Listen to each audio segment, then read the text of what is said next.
Akbar and Birbal Story Volume 2.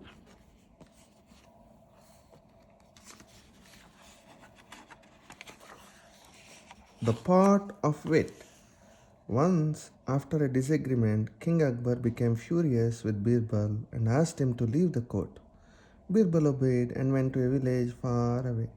There he began working as a farmer, without revealing his true identity. Akbar began regretting his actions within a few days, so he devised a plan to find Birbal.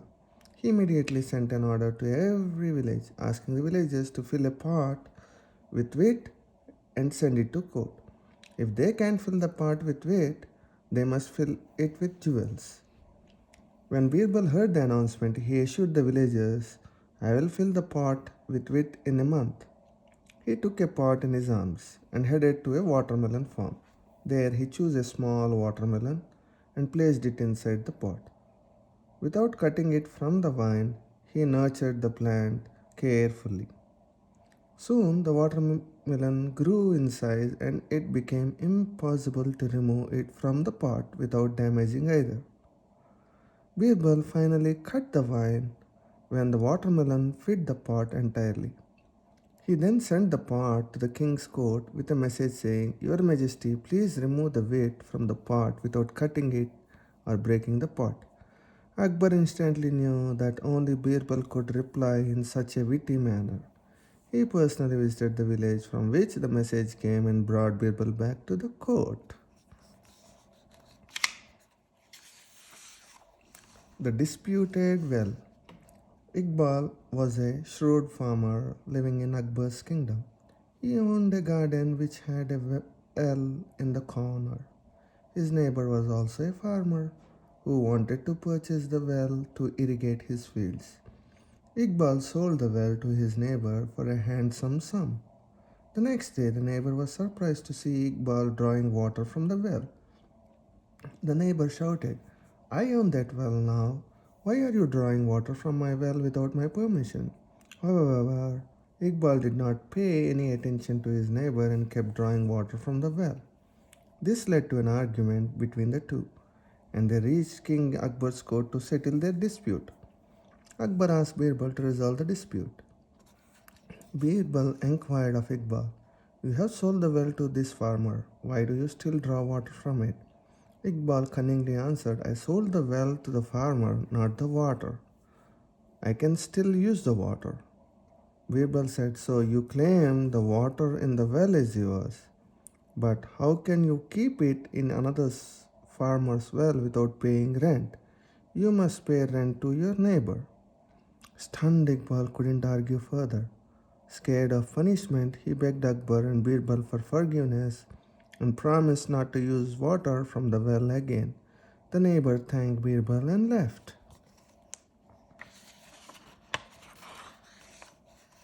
Birbal's Khichdi. Once, King Akbar and Birbal were walking beside a lake when Akbar said, I wonder if a person will agree to stand in the lake for an entire night. In this freezing winter, if I offer him a handsome reward. Birbal replied, Yes, Your Majesty. If a person is desperate for money, he will agree to do this task. The king ordered him to prove his statement. The next day, Birbal came to the court with a poor priest.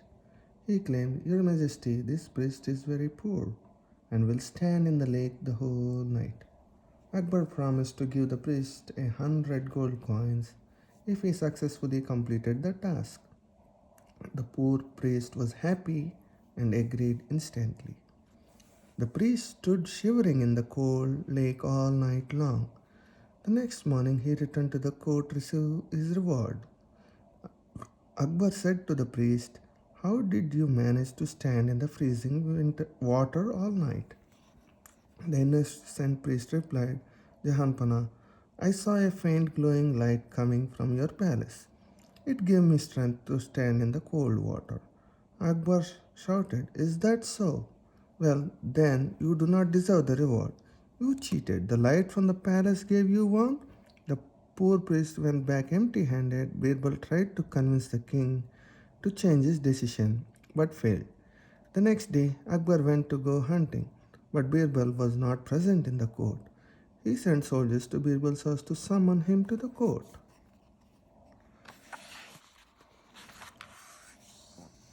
Birbal said to the soldiers, "Tell Jahan Pana that I will return the court once I finish cooking my khichdi." The soldiers conveyed the message to Akbar. He was intrigued and went into Birbal's house himself. He saw that Birbal had lit a fire, but the utensil was hanging very far away from it. Akbar became furious and said, "You will never be able to cook khichdi this way. Birbal, the utensil is too far from the fire." Birbal replied calmly, "Huzur, if the priest can receive warmth from a light, this was placed so far away from him, then I am sure that I will be able to cook my khichdi, which is relatively near to the fire." Akbar then realized his mistake. He called the poor priest the next day and rewarded him with 200 gold coins. The loyal gardener. Once Akbar was taking a stroll in his garden when he suddenly stumbled upon a rock and fell. Akbar was angry and ordered the execution of the gardener, as he felt that his fall was the gardener's fault. The gardener went to Birbal for help. Birbal whispered a plan in his ears. The next day, the gardener was asked his last wish before his execution. He said, "Please take me to King Akbar." After reaching the court, the gardener spat on Akbar's feet. Everyone at the court was outraged. But Birbal rushed to the gardener's rescue and said, "Your Majesty, this is the most loyal gardener in your kingdom. He spat on your feet to make people think that you killed a poor gardener for a valid reason." Akbar understood Birbal's point and pardoned the innocent gardener. The gardener profusely thanked Birbal for saving his life. Birbal the servant. One day, Akbar and Birbal were riding through the kingdom when they passed by a brinjal patch. "Brinjals are ugly looking vegetables. I don't like them at all," exclaimed the king. "I agree, Your Majesty. Brinjals don't even taste good," replied Birbal. A few weeks later, when Akbar and Birbal were having lunch, the chef brought a plate of brinjals. The king was delighted to eat the dish and said, "Oh, what a delicacy! Brinjals taste so good." "What do you say, Birbal?" "Yes, Your Majesty, they taste amazing," replied Birbal.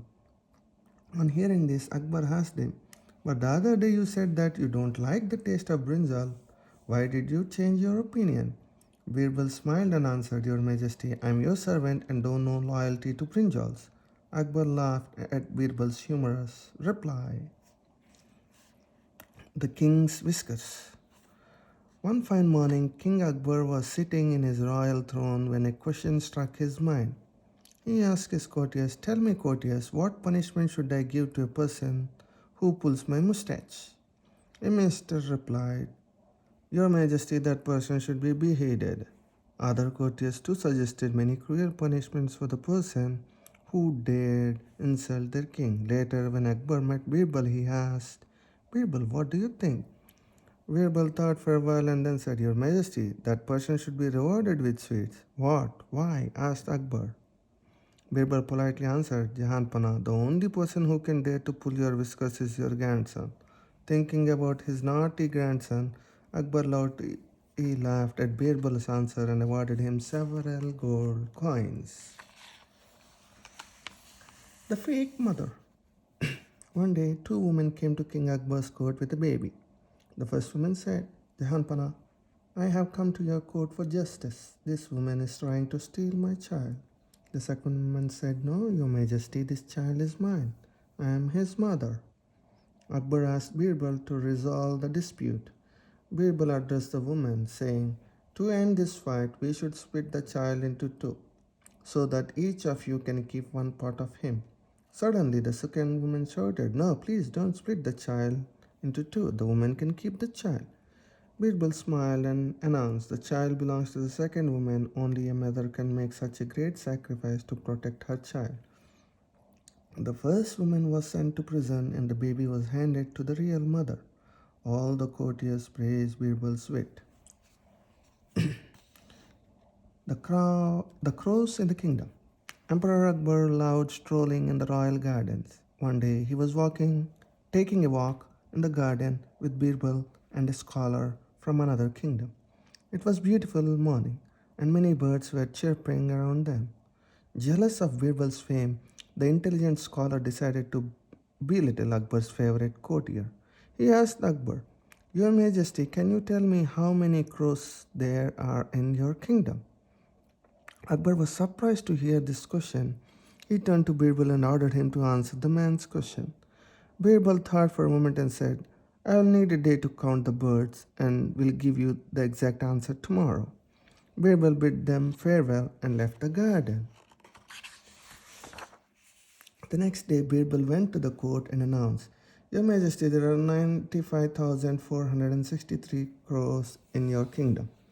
Akbar was amazed to hear such a precise answer. The scholar was still not convinced.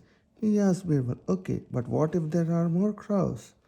Birbal did not hesitate for even a moment. He said, "If there are more crows in the kingdom, it means that some crows from neighboring kingdoms have come to visit their relatives." The scholar retorted, "And what if there were fewer crows?" Birbal smiled and answered, "Then some of the crows from our kingdom must be visiting their relatives."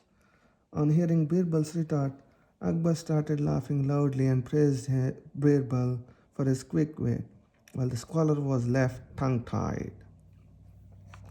The magical stick. Once a local merchant approached Birbal for his advice. He anxiously said, "Sir, help me. Someone steals money from my home on a daily basis." Birbal went to the merchant's house, called all the servants, gave them a wooden stick each, and said, "These are magical sticks. The stick will grow by 2 inches during the night if you have stolen money from your master." The next day, Birbal inspected every stick and pointed out the thief immediately.